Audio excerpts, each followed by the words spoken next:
Hi friends, ഇന്ന് നമുക്ക് നല്ല രുചിയോടുകൂടെ ഹെൽത്തി ആയിട്ടുള്ളൊരു പയർ തോരൻ തയ്യാറാക്കാം. ആവശ്യത്തിനുള്ള പയർ കഴുകി വൃത്തിയാക്കി ഒന്ന് കുതിർത്തെടുക്കണം. ഒരു 5-6 മണിക്കൂർ കുതിർക്കണം. കുതിർന്ന പയർ കുക്കറിലേക്ക് ഇട്ട് കൊടുത്ത് ആവശ്യത്തിനുള്ള വെള്ളവും ഉപ്പും കൂടെ ചേർത്ത് ഒരു 2-3 വിസിലൊന്ന് വേവിച്ചെടുക്കാം.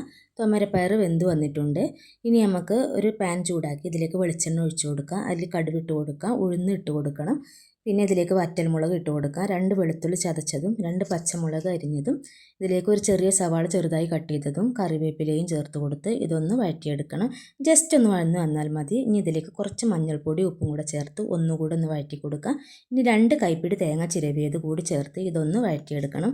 തേങ്ങ ഒന്ന് വഴന്ന് വരുമ്പോൾ ഇതിലേക്ക് വേവിച്ച പയർ ഇതിലേക്ക് ചേർത്ത് കൊടുത്ത് നല്ലോണം ഒരു 5 മിനിറ്റ് നമുക്കിതൊന്ന് ഇളക്കി ഉലർത്തിയെടുക്കണം. അതിനുശേഷം നമ്മൾ പയർ തോരൻ റെഡി ആയിട്ടുണ്ടാവും കേട്ടോ. നല്ല രുചികരമായ തോരനാണ്. എന്തായാലും ഇതുപോലെ ഒന്ന് ട്രൈ ചെയ്ത് നോക്കൂട്ടോ. നല്ല മഴയുള്ള സമയത്ത്, നല്ല തണുപ്പുള്ള സമയങ്ങളിലൊക്കെ ഇതുപോലുള്ള പയറുവർഗ്ഗങ്ങൾ ഭക്ഷണത്തിൽ ഉൾപ്പെടുത്തുന്നത് വളരെ നല്ലതാണ് കേട്ടോ.